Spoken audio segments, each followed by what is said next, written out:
The observation deck of the Cowrian battle cruiser Vengeance hummed with the usual efficiency of a warship preparing for combat.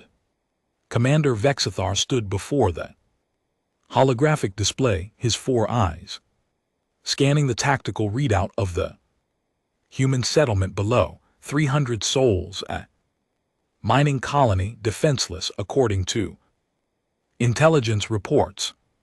Sir, the ground assault team is ready. Lieutenant Cross announced, her mandibles clicking with anticipation.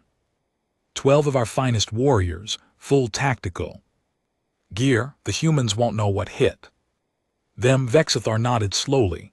The Cowrian Empire had been expanding for 2 centuries, and these newer species, these humans, were just another obstacle to overcome. They'd studied the creatures extensively, physically weak, no natural armor, slow reproduction rates. Their only advantage seemed to be their stubborn refusal to acknowledge superior forces.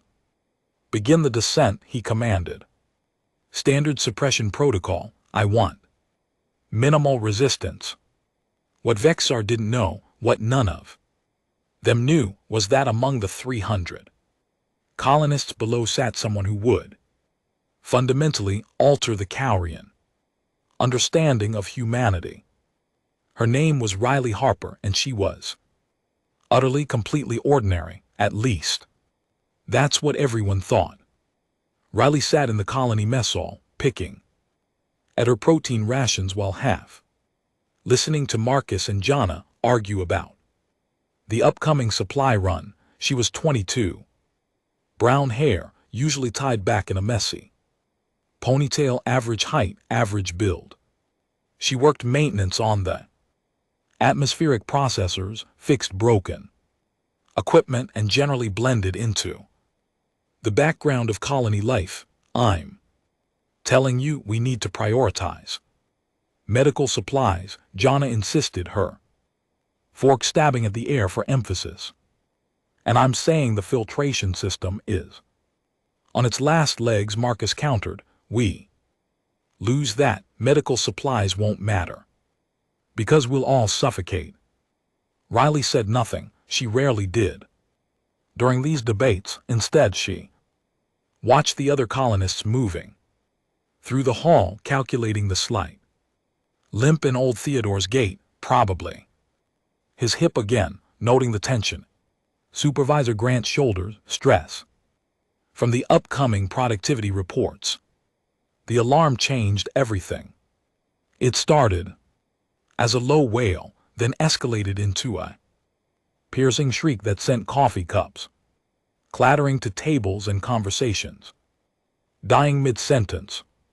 Riley's hand didn't shake. She simply set down her fork, wiped her mouth with a napkin, and stood. Attention all colonists, the PA system crackled. This is not a drill. We have incoming hostile ships. Proceed immediately to designated shelter zones. I repeat, this is not a drill. Panic erupted. People screamed, ran, knocked over chairs in their desperate scramble for the exits. Riley moved with them, but not frantically. She observed 3 exits, 2 already bottlenecked. She slipped toward the third, the service entrance. Most people forgot about. The shelters were underground, reinforced bunkers designed to withstand everything from meteor strikes to toxic atmospheric events. Riley found herself pressed against cold metal wall, surrounded by 273 colonists, all of them terrified. What do they want? Someone sobbed. Are we going to die? Another voice asked. Riley sat down against the wall, folding her hands in her lap. Around her, parents clutched children. Lovers held each other. Grown adults wept openly. She felt the fear, too, of course. It sat in her chest like a stone, but alongside it was something else, something cold and calculating that she'd learned to hide years ago. The waiting was brutal, above ground. The Kulthrian assault team had landed. Vexithar watched through the helmet. Cameras of his warriors as they swept. Through the settlement, empty buildings. Abandoned equipment, smart these. Humans, they'd gone to ground, fine they. Shelters he ordered, flush them out, I want inventory of their resources and technology. What happened next would later be analyzed by Kaurian militarimies for decades. The assault team found the first shelter entrance. Sergeant Gra, a veteran of 40 campaigns, placed the breach charges. The explosion was textbook perfect, blowing the reinforced door inward and filling the entrance with smoke. Inside now, Gra commanded 6 Kaurian warriors poured into the shelter. Weapons raised, scanning for threats. What they found was exactly what they expected. Terrified humans huddled together. No weapons, no resistance. Gra felt the familiar surge of victory. Secure them, he said, standard containment protocols. But as his soldiers moved forward, something felt wrong. Gra had learned to trust his instincts over 4 decades of combat. The humans were too calm. Not all of them, certainly. Most were appropriately terrified, but scattered. Throughout the crowd, maybe 20 or 30 individuals sat with an eerie stillness, including one unremarkable young woman with brown hair and gray eyes. Riley watched the Kaurians enter. They were impressive, she had to admit, 7 feet tall, covered in natural chitinous armor that gleamed under the shelter's emergency lighting, 4 arms each holding weapons designed to kill. Their movements were efficient, professional. She cataloged everything. Weapon types: 3 projectile rifles, 2 plasma cutters, 1 electromagnetic pulse device. Armor: weak points, joints at the shoulders and hips, gap between chest plate and helmet. Formation: standard sweep pattern. Predictable. Everyone remained calm. The lead Kaurian announced through a translator device, cooperate and you will not be harmed. Resist and well, let's not find out. Some colonists whimpered, others nodded. Frantically, Riley did neither. She simply waited. The Kulthrians began separating people into groups. Adults here, children there, elderly to the side. Riley stood when directed, moved when pushed, all while her mind worked through scenarios. You, a Kulthrian soldier said, pointing at her with the others. Riley walked to the designated area. 17 other colonists already huddled there. She recognized most of them, maintenance workers, engineers, nobody important. The Kaurians were separating by utility. She realized this group would be worked. The others, well, that depended on what the invaders wanted. Hours passed. The Kaurians established control, set up communication equipment, began inventorying the colony's resources. Riley sat on the cold floor, watching, waiting, calculating. It was Marcus who broke first. We can't just sit here, he hissed to the group around him. We have to do something. Like what? Jana whispered back. They have weapons, armor. We're miners, not soldiers. So we just give up, let them take everything. Riley turned her head slightly.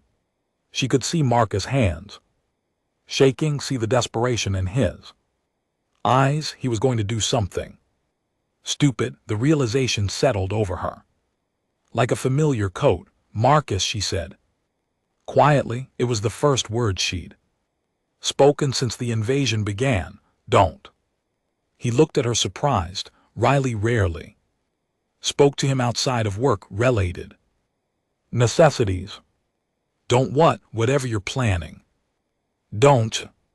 How did you even know I was planning? Anything? Riley didn't answer. She didn't need to. Marcus's face had already told her she was right, but Marcus was young, scared, and desperate. He made his move during the guard chain.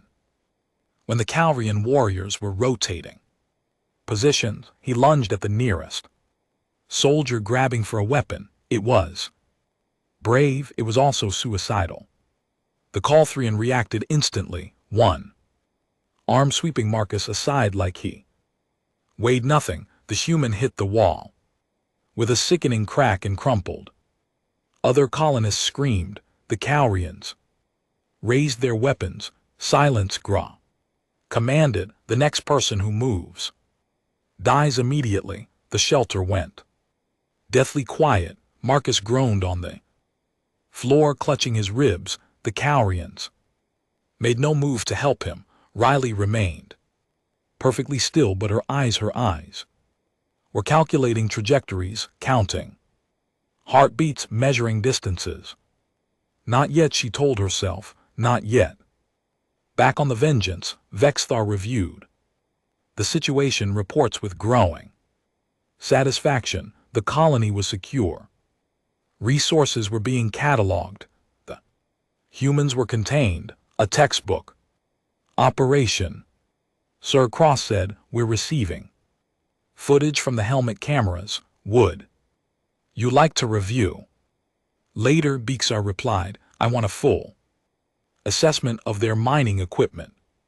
First, if it's compatible with our systems, we'll strip it. If not, we'll destroy it." Understood, sir. What Vexar couldn't know, what none of them could know, was that in Shelter 3, sitting among 273 terrified colonists, was someone who had been waiting her entire life for a moment like this.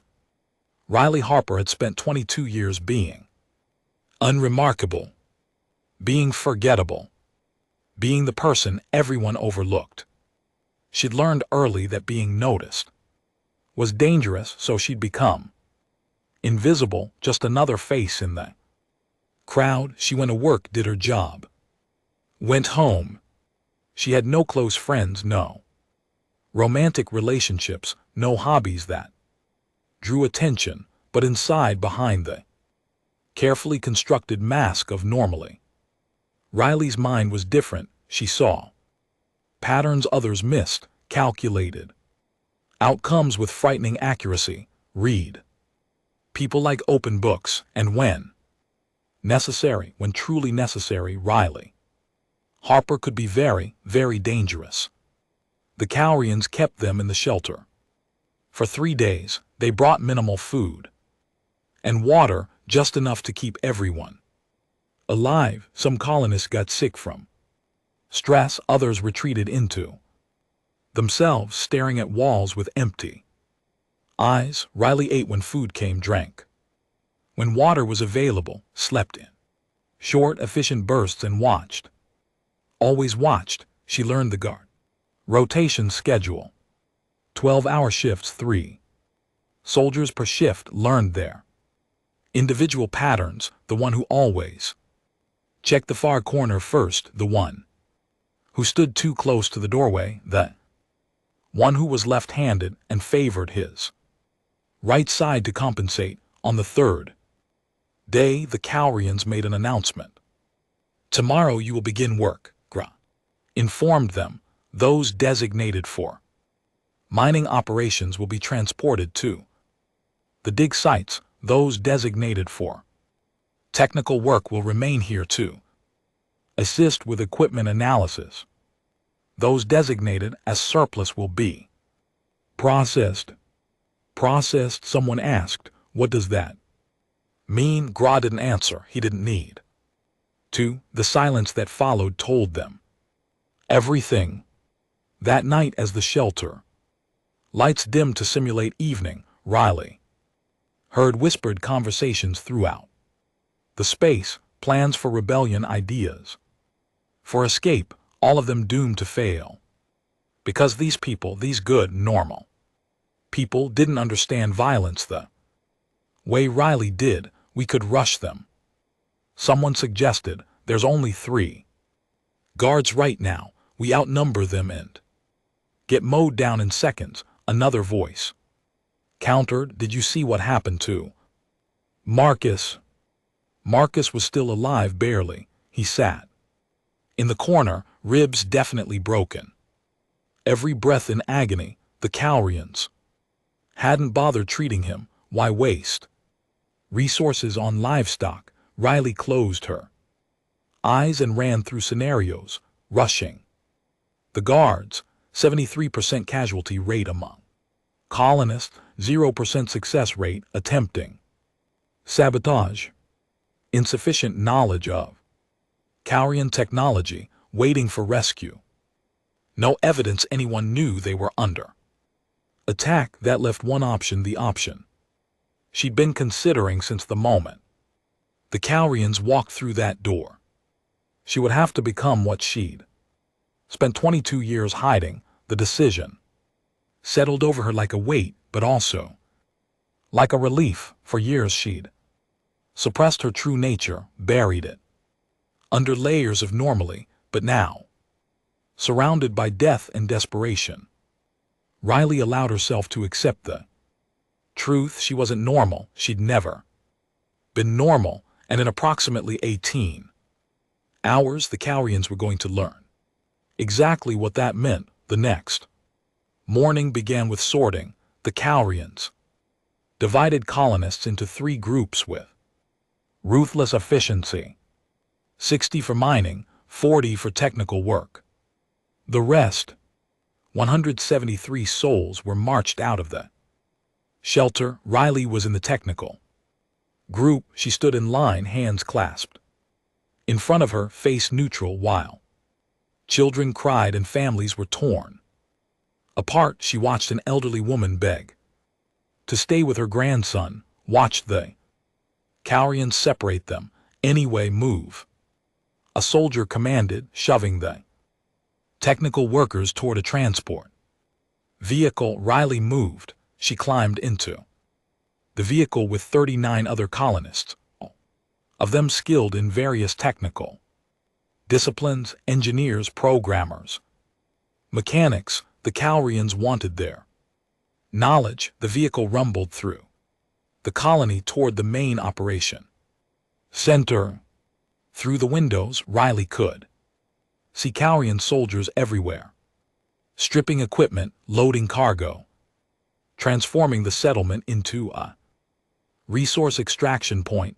We're going to die here, someone whispered behind her. Maybe not, another voice replied, without conviction. Maybe if we cooperate. Riley said nothing. She was too busy memorizing the layout of the colony from this new vantage point, counting soldiers, noting weapon placements, identifying potential resources. The operation center was the colony's administrative hub, a 3-story structure housing computers, communication equipment, and the main power distribution system. The Cowrians had converted it into their command post. Inside, the technical workers were directed to different stations. Riley found herself assigned to atmospheric systems analysis, which made sense given her official job, a Coltrian technician, smaller than the warriors but still imposing, gestured at a console. Explain how this works, the alien demanded. Riley sat down and began explaining the colony's atmospheric processing systems in careful, detailed terms. She showed the technician how oxygen was extracted from the planet's carbon dioxide heavy atmosphere, how it was purified, how it was distributed throughout the settlement. The Cowrian took notes on a holographic display. Efficient, it admitted, primitive but efficient. Can it be scaled with the right modifications? Riley answered, the core principles are sound. Hours passed. Riley worked, explained, demonstrated. She was the model prisoner, cooperative and useful. The Cowrian technician seemed pleased, but while she worked, Riley's mind was mapping the operations. Center, 3 floors, main entrance, plus 2 emergency exits, power conduits running through the walls, communication array on the roof, approximately 20 Cowrian soldiers in the building, plus support staff, and in the basement. She'd noticed during her escort to the bathroom and armory that evening as the technical workers were returned to the shelter, Riley had completed her assessment. She knew what needed to happen. She knew how to make it happen. She just needed the right moment. It came 2 days later. The Cowrians had grown comfortable. The humans were docile, obedient, broken.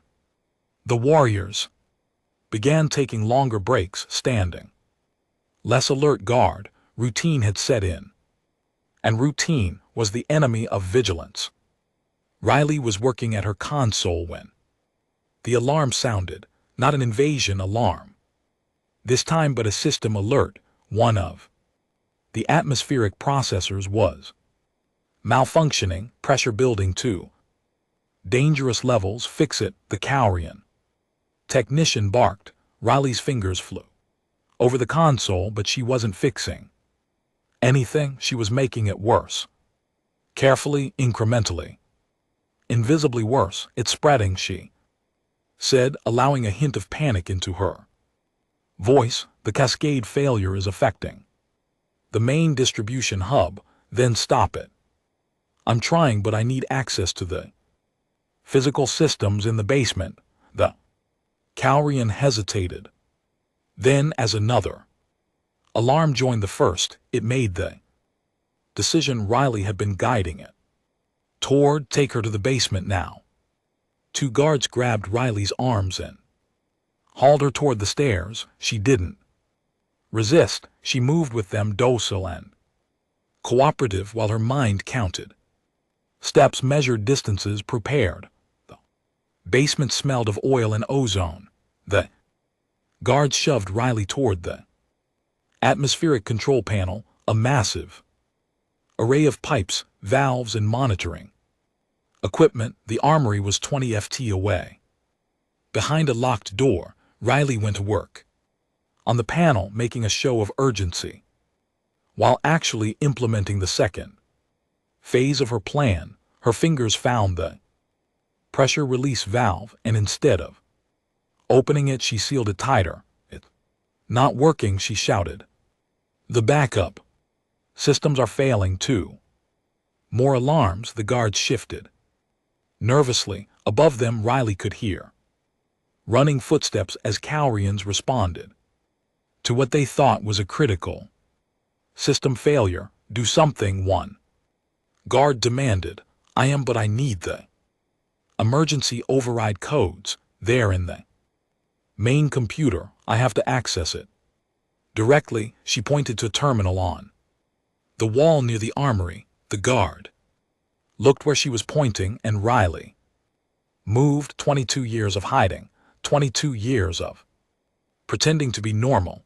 It all fell away in an instant. Her hand shot out, grabbing a heavy wrench from the tool rack beside the atmospheric panel. The nearest guard barely had time to register movement before Riley swung the wrench into the weak point she'd identified days ago. The gap between helmet and chest armor. The impact was precise, calculated, devastating.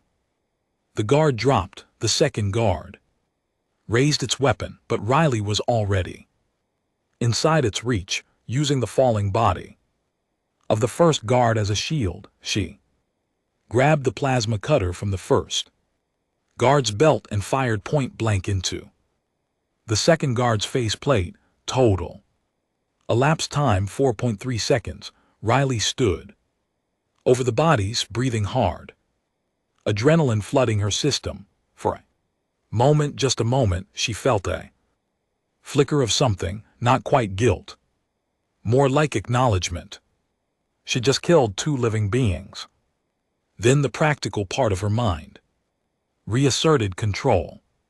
She dragged the bodies behind the atmospheric equipment, grabbed the armory keycard from one guard's belt and moved to the locked door. The armory was exactly what she'd hoped for: weapons, ammunition, explosives, tactical gear. Riley worked fast, selecting items with the efficiency of someone who'd studied Calrian military equipment through stolen data files: 2 plasma rifles, 4 explosive charges, 1 electromagnetic pulse grenade, tactical vest, helmet. She was gearing up when she heard footsteps on the stairs. "What's taken so long?" a Calrian voice called. "Report." Riley finished strapping on the vest, checked the plasma rifles charge, and positioned herself beside the doorway. "We're running the diagnostics now," she called back, doing her best to mimic the guard's clicking accent. "The human is fixing it." Paused, then acknowledged. "Be quick about it." The footsteps retreated. Riley allowed herself 10 seconds of relief, then she got back to work. Explosive charges needed to be placed strategically. She couldn't just blow up the building, not with 40 colonists working upstairs. But she could create chaos, could level the playing field. Riley moved through the basement like a ghost, placing charges on support columns, on power conduits, on the ammunition storage. She set the timers for 6 minutes. That would give her just enough time. 5 minutes and 40 seconds. Later, Riley Harper walked up the basement stairs wearing a Calrian tactical helmet, carrying a plasma rifle, and moving with the confidence of someone who belonged. The operations since ground floor was busy with Calrians responding to what they still thought was a system malfunction. Riley walked past 3 soldiers without being challenged. The helmet's facial recognition software had been easy to bypass, a simple trick she'd learned from analyzing their security protocols. She found the technical workers in the main hall, still at their consoles, surrounded by guards. Riley caught the eye of Thomas, one of the engineers. "Good man, quick thinking." She made a subtle gesture, a tilt of her head toward the exit. Thomas's eyes widened slightly. Then, understanding, he nodded almost imperceptibly. Riley checked her chronometer. 40 seconds. She walked toward the main entrance with measured steps. Just another Calrian soldier on patrol. Outside, the evening air was cool against her skin, though the helmet's environmental controls kept her comfortable. She moved away from the building, counting down. 30 seconds.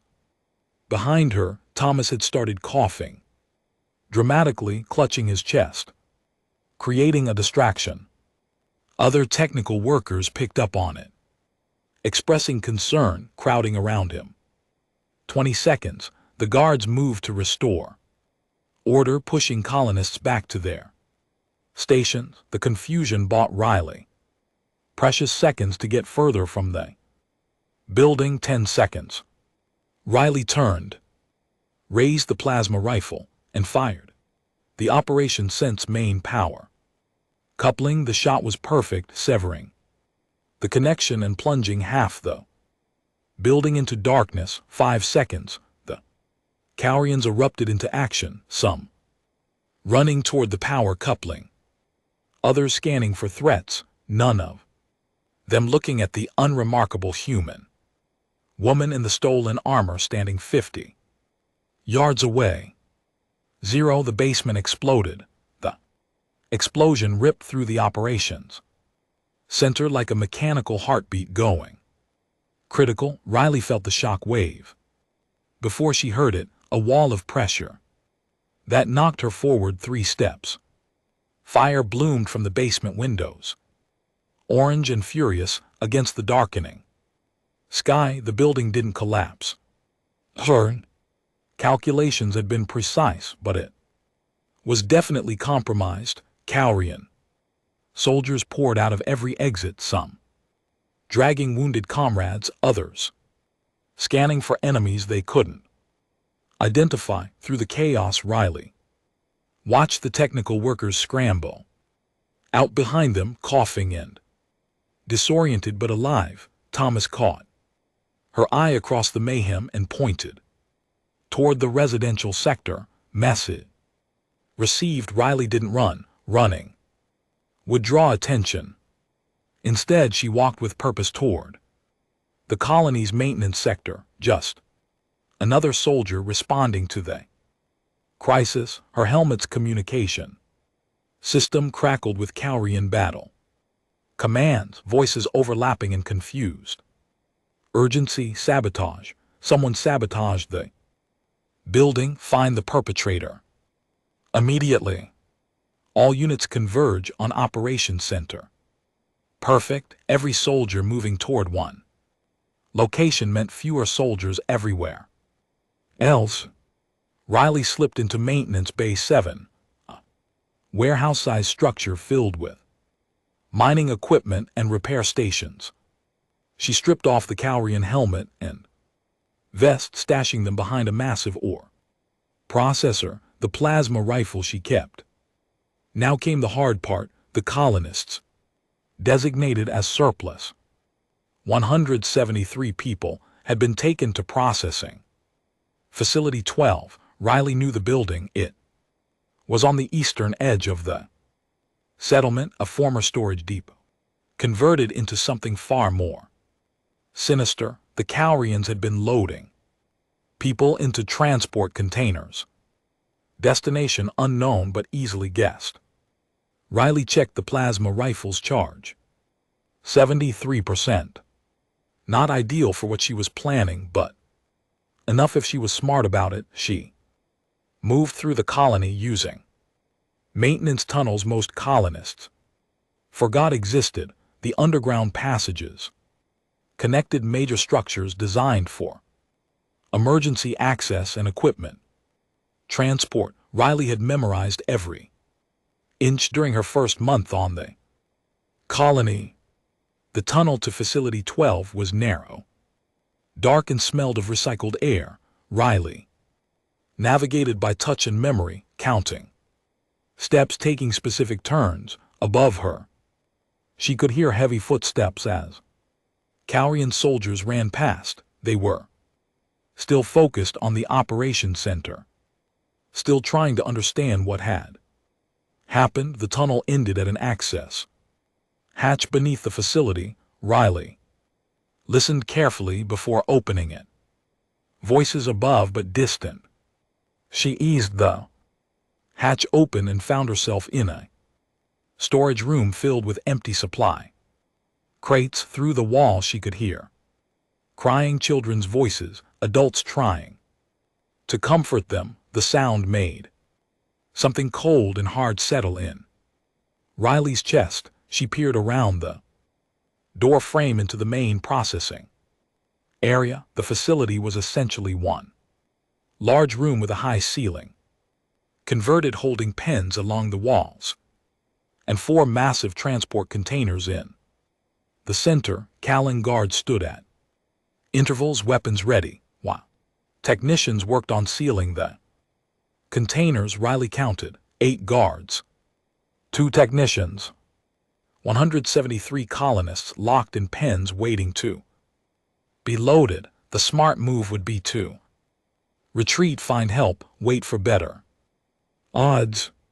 Riley had never been particularly interested in smart moves when people were dying. She studied the room's layout, support beams every 20 ft, lighting panels between them, ventilation ducts along the ceiling. The transport containers themselves, massive metal boxes designed to hold cargo, not people. Barely enough air circulation to keep everyone alive during transit, and Idea formed, terrible odds high.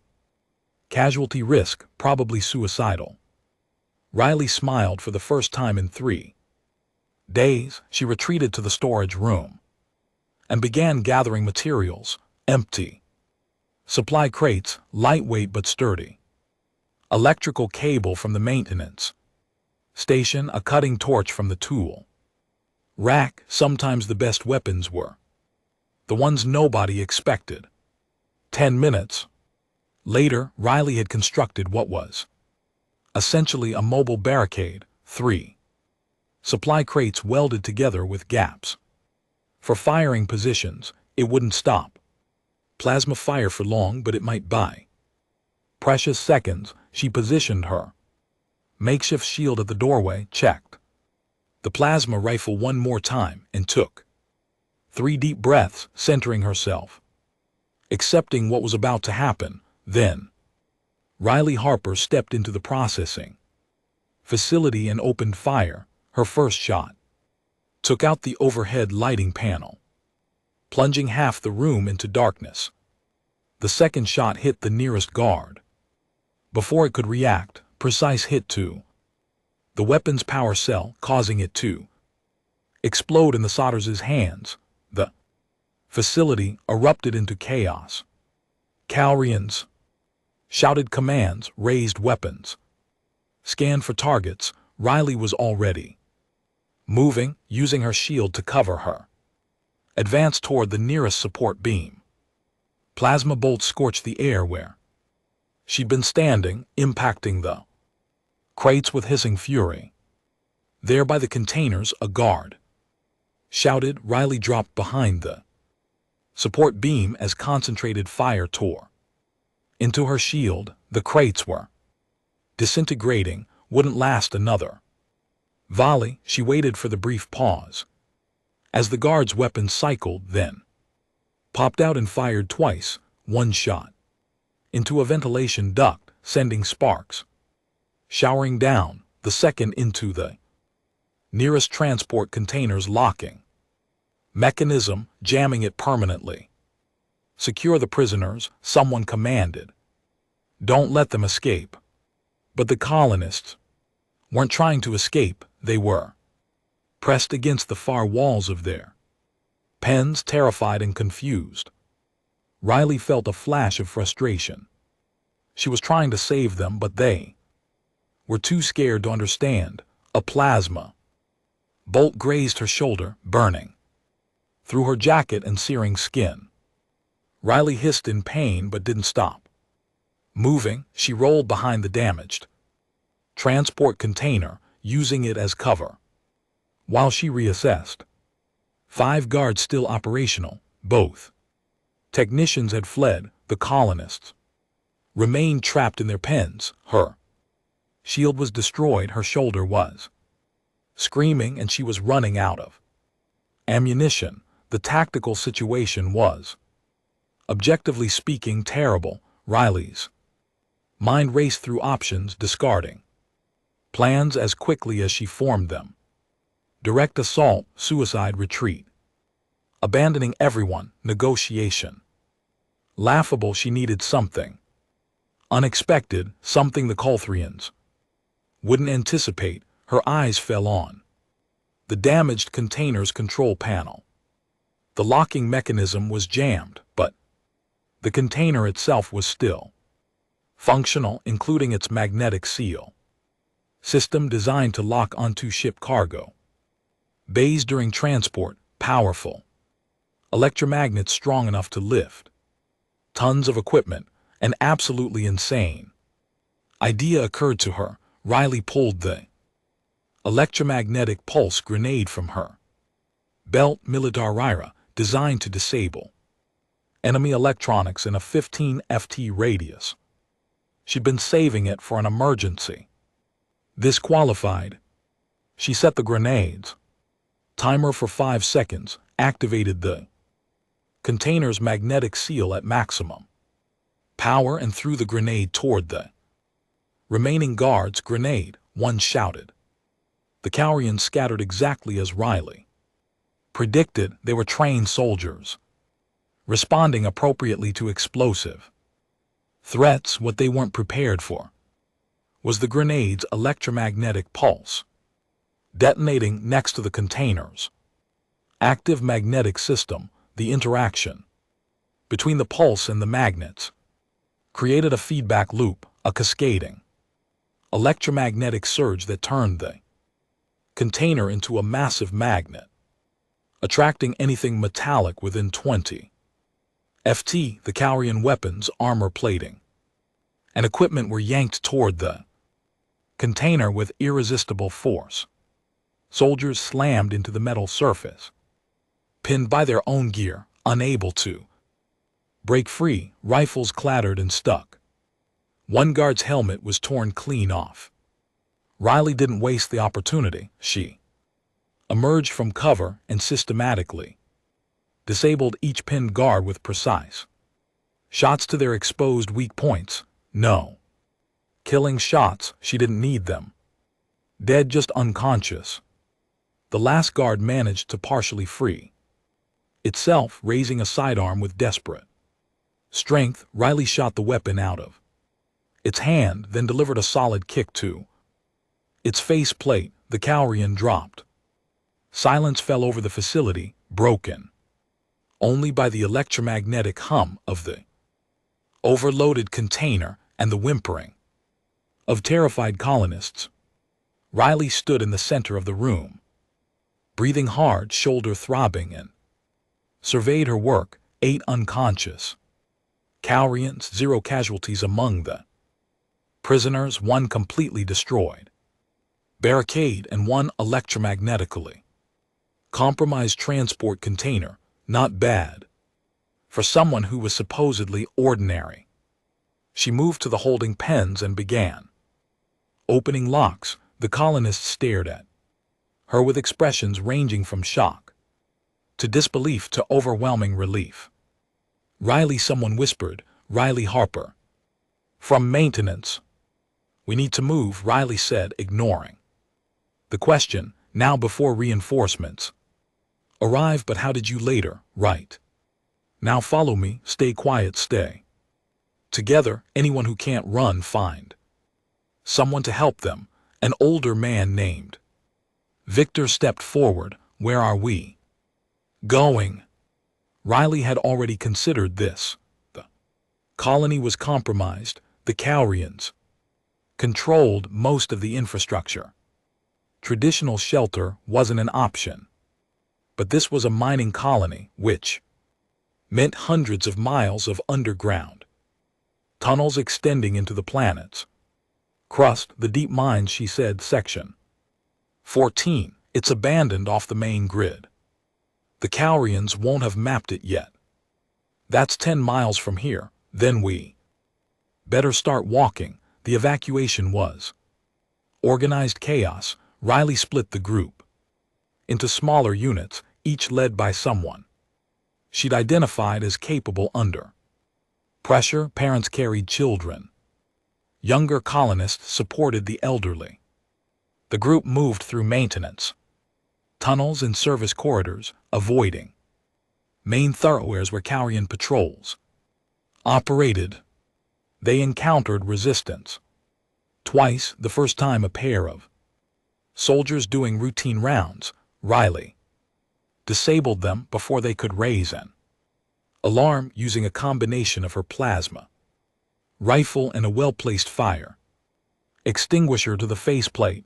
The second encounter was more complicated.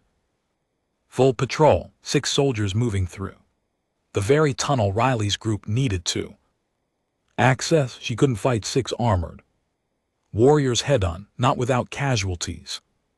Among the colonists, she needed another approach. Riley handed the plasma rifle to Victor. When I give the signal, fire 3 shots down that corridor. Doesn't matter if you hit anything, just make noise. What are you going to do? Riley was already moving, climbing into a ventilation shaft that ran parallel to the tunnel.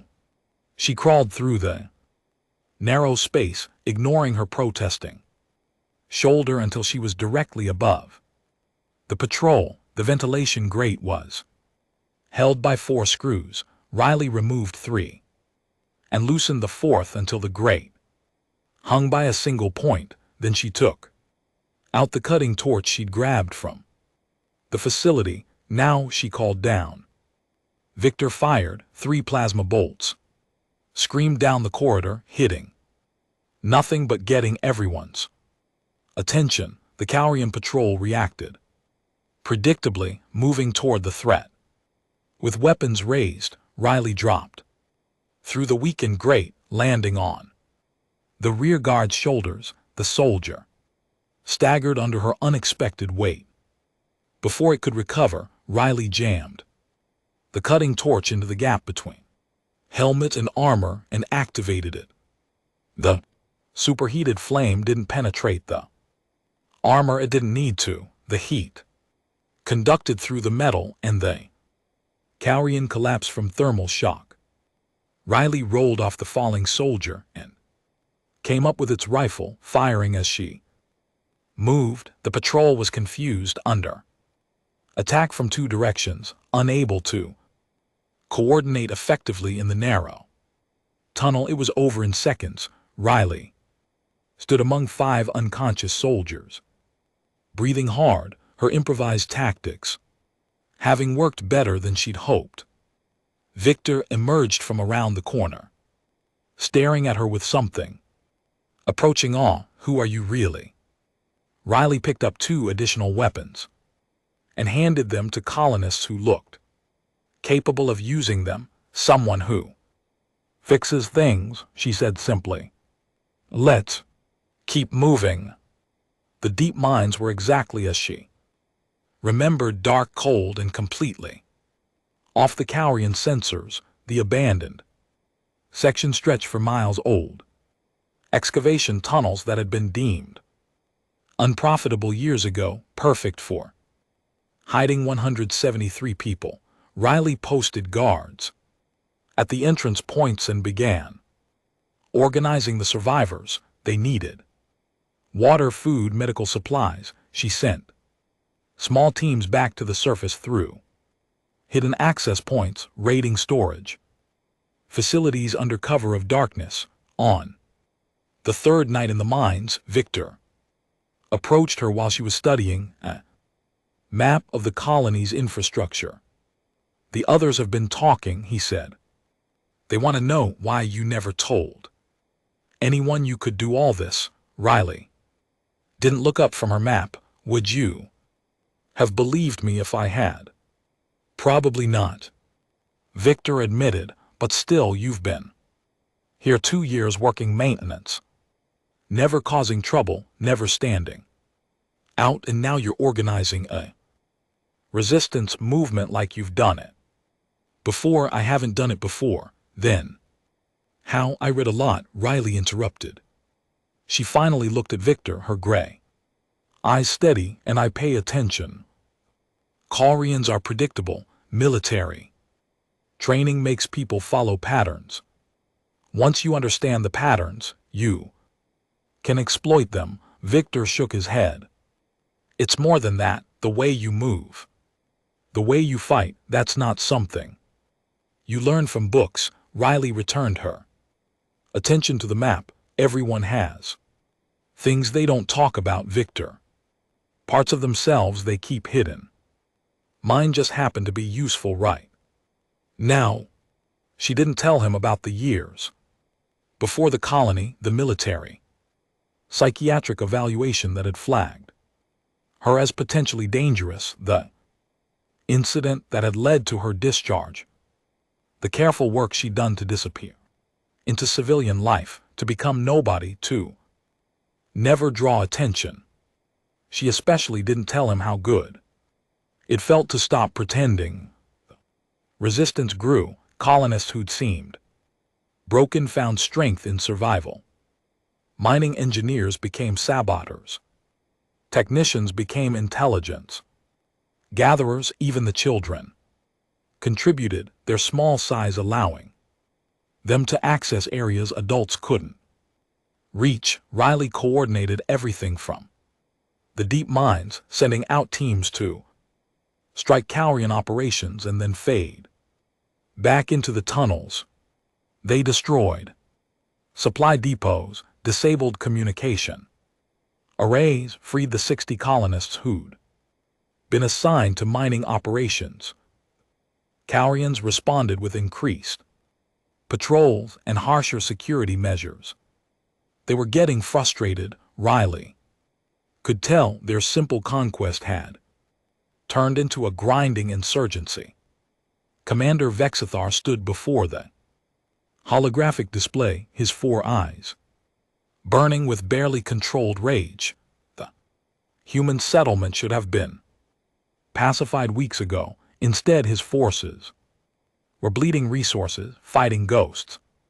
In the dark, show me the attack patterns again, he commanded.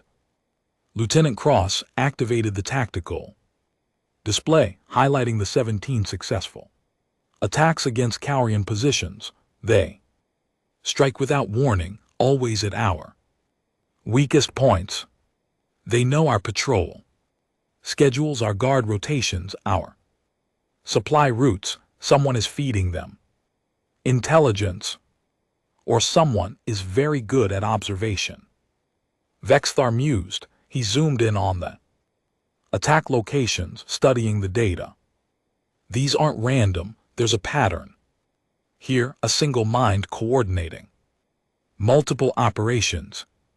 Sir, look at the timing. Every attack happens when we're responding to something else. They create distractions, then strike while we're occupied. That requires precise knowledge of how we think, how we react. Vexithar pulled up the security footage from Processing Facility 12, watching for the 100th time as a single human figure systematically disabled 8 trained warriors. The footage quality was poor, damaged in the electromagnetic pulse, but he could make out enough. One person moving with absolute confidence, using improvised tactics that should never have worked but somehow did. Find this human, Beaksthar ordered. I don't care what it takes. Find them, and this resistance collapses. He was absolutely correct, and that's exactly what Riley was counting on. The trap took 2 weeks to set up. Riley knew the Cowrians were looking for her. Specifically, security footage had survived despite the electromagnetic pulse. They knew one person was orchestrating the resistance. They'd be focusing resources on identifying and capturing that person, so Riley gave them what they wanted. She staged a raid on the main power station, personally leading a team of 12 colonists. They made noise, drew attention, fought hard enough to seem genuine, but not hard enough to actually win. When Cowrian reinforcements arrived, Riley's team retreated, leaving behind exactly one piece of evidence: her colony identification badge, deliberately dropped near the power station's entrance. 2 days later, Cowrian soldiers raided her old quarters in the residential sector, found her personal effects, her work logs, everything that identified Riley Harper. Maintenance worker, unremarkable and ordinary. Vexthar studied the information personally. This is their leader, a maintenance worker, apparently so. Sir Cross replied. No military background, no advanced training. She's been on the colony for 2 years. Exemplary work record, no disciplinary issues. Then how is she doing this? Unknown, sir, but we've analyzed her work patterns. She performs regular maintenance on the atmospheric processors in the industrial sector. She'll likely return there eventually. Vexithar smiled, showing rows of sharp teeth. Then we'll be waiting. Riley stood in the deep mine, surrounded by the colonists who had become her responsibility. Victor, Jonna, Thomas, and 70 others. She'd specifically chosen for this moment. They're going to ambush me at the industrial sector, she said calmly. Probably 24 soldiers full. Tactical gear prepared for a fight. Then. We don't go, Victor protested. We stay.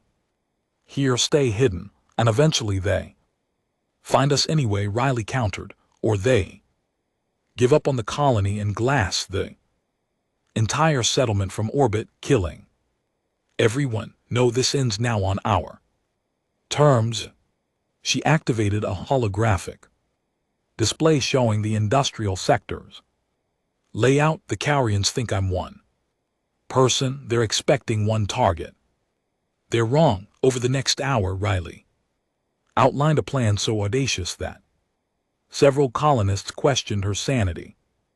By the time she finished, they were all questioning it. This is insane, Jonna said completely. Riley agreed, but it'll work. The Cowrians are predictable. They think in terms of military tactics, force ratios, tactical superiority. They're not prepared for what we're actually going to do, which is Riley's smile was cold and precise.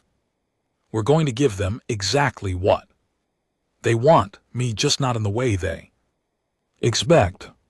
The industrial sector was quiet when Riley walked in 3 days later, wearing her maintenance coveralls and carrying a tool bag. She looked exactly like she always had, unremarkable, ordinary, just another worker doing her job. Except this time 70 colonists were positioned throughout the sector, invisible and waiting. Riley walked to Atmospheric Processor 7 and began her usual maintenance routine, checking pressure valves, monitoring oxygen levels, performing standard diagnostics. She could feel eyes on her from a dozen hidden positions. The Cowrians made their move at exactly 14:37 hours. Soldiers emerged from concealment surrounding her position. With military precision, 24 warriors, just as she'd predicted. Commander Vexithar himself descended from a transport ship, walking toward Riley with measured steps. She didn't run, didn't even look particularly surprised. Riley Harper, Vexithar said through his translator, you've caused considerable difficulty. Riley set down her tools and faced him calmly. Have I? Sorry about that. Your resistance ends now. Surrender and I'll show mercy to the remaining colonists. Fight and everyone dies.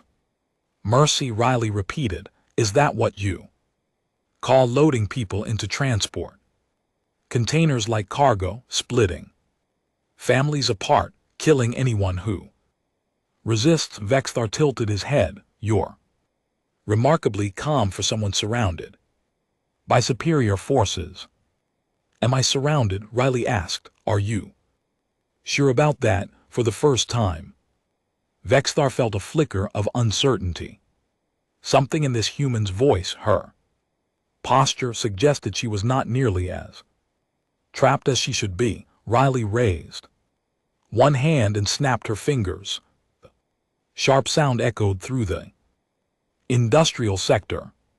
70 colonists emerged from concealment, not with weapons drawn, not attacking, simply standing up from hiding places. Throughout the sector, in ventilation ducts, behind equipment, underfloor panels, all of them wearing the same unremarkable coveralls, all of them looking exactly like maintenance worker. Vexithar's soldiers raised their weapons, scanning for threats, but there were no weapons, just people, lots of people in lots of places. You wanted me, Riley said quietly. Here I am, all 71 of me. Understanding crashed over Vexithar like cold water. You're all wearing identical clothing. We can't identify which one is the real Riley. Harper, sure you can, Riley replied. I'm the one who's been standing here talking to you. I'm also the one behind you and to your left and monitoring you from the control room and about 20 other places. We're all Riley Harper now because Riley Harper isn't a person, it's an idea, and you can't kill an idea with plasma rifles. It was beautiful misdirection. While the Cowrians had been focusing on finding one person, Riley had been training everyone, teaching them her tactics, her patterns, her way of thinking, creating redundancy so complete that losing any single person, even her, wouldn't stop the resistance. Vexithar processed this information with growing frustration. This changes nothing, we still have superior firepower. Do you? Another voice called out, then another, then 10 more, all asking the same question from different positions. Do you really? The Cowrians were surrounded, not by armed insurgents but by people who turned an entire industrial sector into a trap, while the soldiers had been focused on Riley. Other colonists had been positioning explosives, rerouting power systems, preparing the very infrastructure to become a weapon. Here's what's going to happen, Original Riley said, stepping forward. You're going to leave this colony, all of you. You'll take your ships and your soldiers and you'll go, because if you don't, if you try to fight, we'll bring down every structure in this settlement. We'll destroy the very resources you came here to steal, and yes, some of us will die. Maybe all of us, but you'll gain nothing, absolutely nothing. Vexithar stared at this small, unremarkable human who'd somehow turned his military victory into a strategic nightmare. You're bluffing. Riley pressed a detonator button on her wrist. A small explosion rocked the far end of the sector, destroying a storage facility the Cowrians had been using. That was one charge out of 43. Want me to keep going? The standoff lasted 17 seconds. Vexithar ran calculations, assessed odds, considered options. Every scenario ended in unacceptable losses. The humans had turned themselves into a dead man's switch. Kill them, lose everything. Stand down, he ordered his soldiers. Then to Riley, you've won today, but the Cowrian Empire has a long memory. Good, Riley replied. Remember us. Remember what happens when you underestimate people who have nothing left to lose. The Cowrians withdrew over the next 6 hours. Ships launched, taking soldiers and equipment back into orbit. Colonists watched from hidden positions, weapons ready, expecting treachery right up until the last transport disappeared into the sky. When the final ship vanished, silence fell over the settlement. Then someone started cheering, others joined in. Soon the entire colony was celebrating, people hugging, crying, laughing with relief. Riley sat alone in the industrial sector, watching the empty sky. Victor found her there an hour later. We did it, he said. We actually did it for now, Riley replied. They'll be back eventually, maybe not the Cowrians, but someone. This is valuable territory. Then we'll be ready. You taught us how. Riley shook her head slowly. I taught you how to survive one battle, but Victor, you need to understand something. What happened here, it won't always work. We got lucky. The Cowrians were overconfident. We had terrain advantage, and they cared more about resources than revenge. Next time might be different. So what do? We prepare, really prepare. We train everyone in defensive tactics. We build better early warning systems. We reach out to other human settlements.